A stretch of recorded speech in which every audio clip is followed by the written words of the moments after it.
Assalamualaikum warahmatullahi wabarakatuh. Halo semua, perkenalkan saya Andro Rizky. Pada kesempatan kali ini saya akan membahas topik yang sangat relevan, yaitu literasi keuangan. Nah, fokus pembahasan kita adalah SIBank. Nah, di mana SIBank ini sebagai salah satu bank digital yang berperan aktif dalam meningkatkan pemahaman dan akses masyarakat terhadap layanan keuangan di era digital. Nah, kita saat ini hidup di era transformasi masyarakat 5.0, di mana hampir semua aktivitas masyarakat ini terdigitalisasi, mulai dari belanja, transportasi, hingga layanan keuangan. Dalam konteks ini, si bank hadir sebagai bank digital yang berada di bawah si grup. Nah, satu ekosistem dengan Shopee dan Garena. Nah, kehadiran ini bertujuan menyediakan layanan keuangan yang cepat, aman, dan efisien sesuai dengan kebutuhan masyarakat modern. Namun, kemudahan ini juga diiringi dengan tantangan, terutama rendahnya literasi digital dan resiko keamanan cyber. Nah, oleh karena itu, edukasi dan sosialisasi literasi keuangan digital menjadi sangat penting agar masyarakat tidak hanya menggunakan teknologi, tetapi memahami resikonya. Tujuan dari pembahasan ini yang pertama, untuk meningkatkan pemahaman terkait konsep bank digital khususnya SIBank. Kedua, meningkatkan kesadaran akan pentingnya literasi keuangan digital. Yang ketiga, memberikan pemahaman tentang keamanan transaksi online. Keempat, ini mendorong perilaku eh, pengelolaan keuangan yang lebih bijak melalui platform digital. Dan yang kelima ini mendukung program inklusi keuangan nasional sebagai bagian dari pembangunan ekonomi Indonesia. Nah, selanjutnya itu, apa itu SIBank? Nah, SIBank adalah bank digital yang dikelola oleh SIBank Indonesia yang merupakan bagian dari ekosistem Si Group. Nah, satu grup dengan Shopee dan Garena sebagai bank digital. Nah, SIBank ini beroperasi tanpa kantor cabang fisik, sehingga seluruh layanan perbankan dilakukan secara daring melalui aplikasi. Nah, visi SIBank ini adalah memberikan terobosan pengalaman perbankan untuk melayani masyarakat yang belum terlayani, serta memajukan kualitas hidup masyarakat Indonesia. Nah, visi ini menegaskan bahwa si bank tidak hanya berorientasi pada profit, tetapi juga pada inklusi dan pemerataan akses keuangan. Dalam menjalankan perannya, si bank ini memiliki beberapa fungsi. Yang pertama itu sebagai lembaga intermediasi dana. Nah, si bank ini menerima dan menyalurkan dana masyarakat secara aman dan terpercaya. Nah, kemudian penyediaan layanan pembayaran digital seperti e-wallet, pembayaran tagihan, dan integrasi penuh terhadap platform e-commerce. Nah, yang ketiga ini menghadirkan fasilitas kredit dan pinjaman online atau pinjaman digital secara cepat dan transparan dan mudah diakses. Nah, yang keempat ini, si bank berperan aktif dalam akselerasi ekonomi digital nasional melalui inovasi teknologi keuangan yang mendukung efisiensi dan pertumbuhan ekonomi. Nah, secara historis, si bank ini bukanlah entitas baru. Nah, awal dikenalnya itu sebagai Bank Kesejahteraan Ekonomi yang berdiri pada tahun 1991 dan fokus pada koperasi serta BUMN.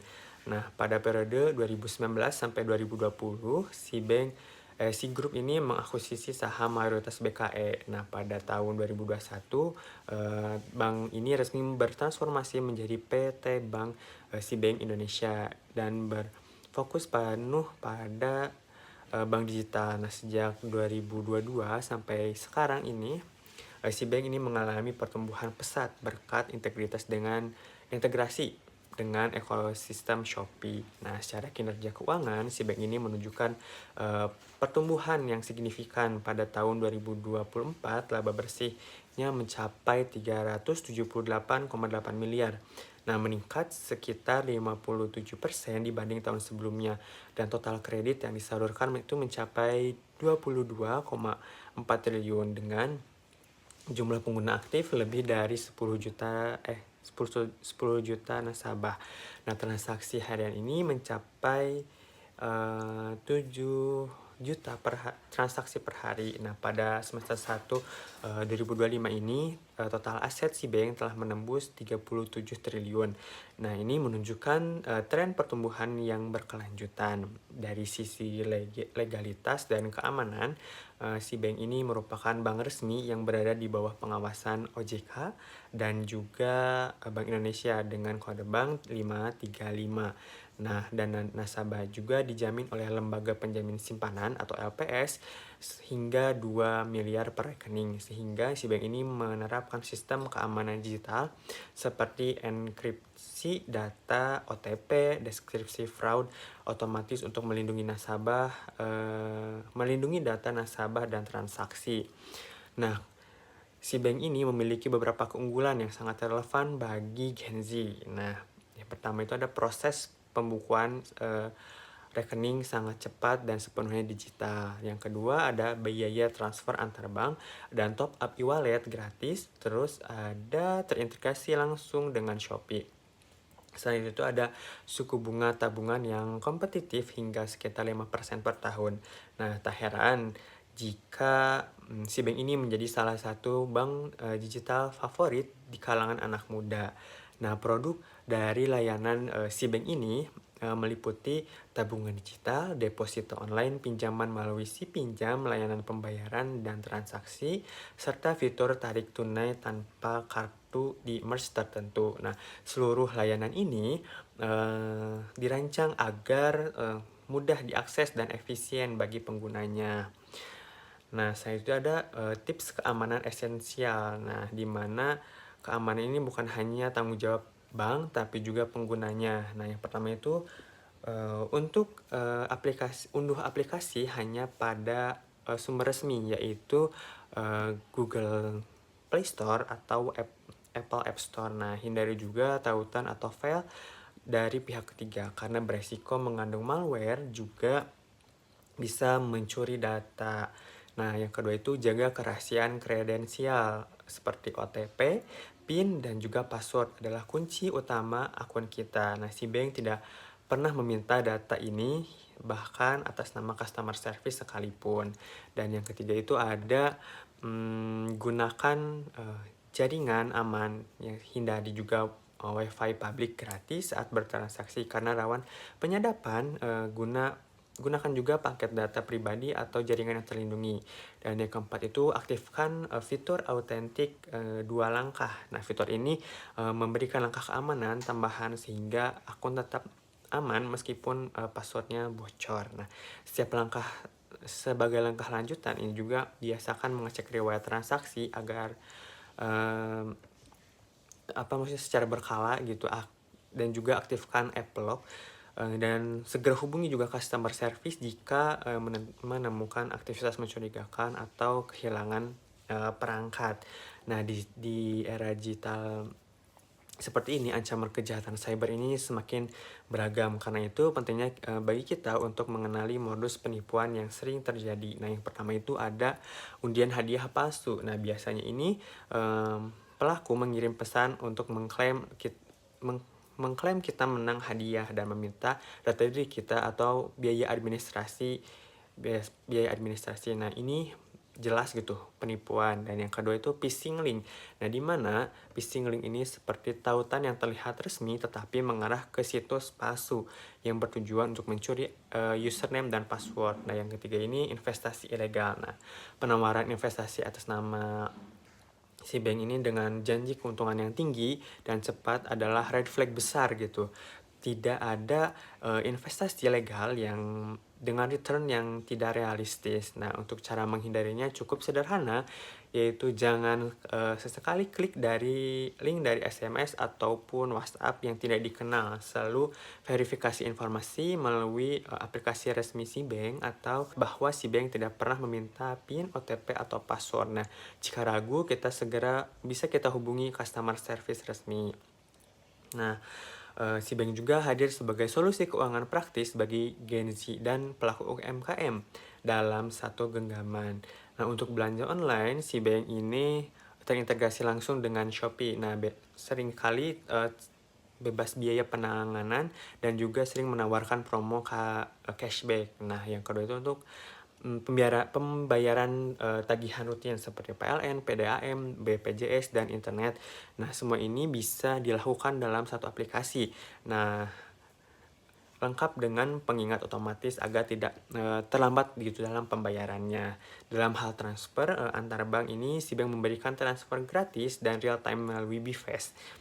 Nah, sehingga sangat menghemat administrasi. Nah, untuk simpanan dan investasi juga tersedia gitu tabungan berbunga harian 5% per tahun serta deposito dengan bunga tinggi dan tenor yang fleksibel. Nah, untuk dana darurat sendiri ya, terdapat layanan si pinjam dengan pencairan cepat dan skema cicilan yang transparan.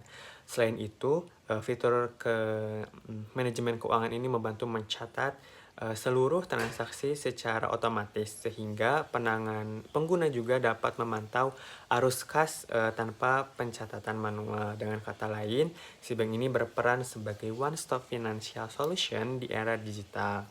Nah, manfaat nyata gitu dari adanya yang dapat dirasakan gitu antara lain efisien pada waktu dan biaya, fleksibilitas transaksi 24 jam, peningkatan literasi keuangan, serta kontribusi terhadap percepatan ekonomi digital di nasional. Nah, di balik berbagai manfaat transformasi digital ini, ada juga tantangan yang perlu kita pahami. Yang pertama itu ada eh, keamanan cyber, ancaman phishing, malware, dan juga pencurian data terus berkembang sehingga sistem keamanan harus selalu diperbaharui. Dan yang kedua itu ada ketergantungan terhadap teknologi. Gangguan sistem atau server down dapat menghambat transaksi penting dalam waktu singkat. Yang ketiga itu ada rendahnya literasi keuangan. Nah, banyak pengguna yang tergoda oleh pinjaman instan tanpa memahami konsekuensi bunga dan kewajibannya jangka panjang gitu. Yang keempat ada privasi dan data pribadi. Nah, kebocoran data dapat berujung pada penyalahgunaan oleh pihak yang tidak bertanggung jawab. Dan yang kelima maksudnya regulasi yang dinamis. Nah, perubahan kebijakan OJK dan BI ini menuntut kepatuhan berkelanjutan untuk dari penyedia layanan dan pengguna. Nah, yang keenam ada over digitalisasi, terutama pada generasi muda yang memicu perilaku konsumtif dan transaksi impulsif tanpa perencanaan yang matang gitu. Nah, oleh karena itu, tantangan ini memerlukan pendekatan kolaborasi yang memerlukan antara penyedia layanan, regulator, dan juga pengguna agar ekosistem digital ini tetap aman, sehat, dan berkelanjutan. Nah, solusi yang dapat dilakukan antara lain yaitu penggunaan keamanan biometrik, juga peningkatan edukasi literasi keuangan digital, kolaborasi antara regulator dan juga keamanan lembaga pendidikan serta pemanfaatan teknologi AI gitu.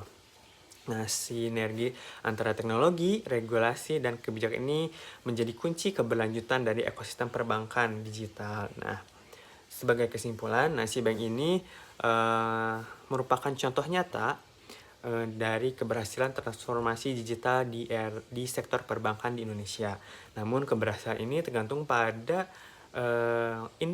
institusi, tetapi juga pada kesadaran dan juga literasi pengguna dengan pemahaman yang lebih baik dan penggunaan yang lebih bijak. Nah, bank digital ini dapat menjadi instrumen penting dalam mendorong inklusi keuangan dan juga membangun ekonomi nasional. Terima kasih atas perhatian teman-teman semuanya. Wassalamualaikum warahmatullahi wabarakatuh.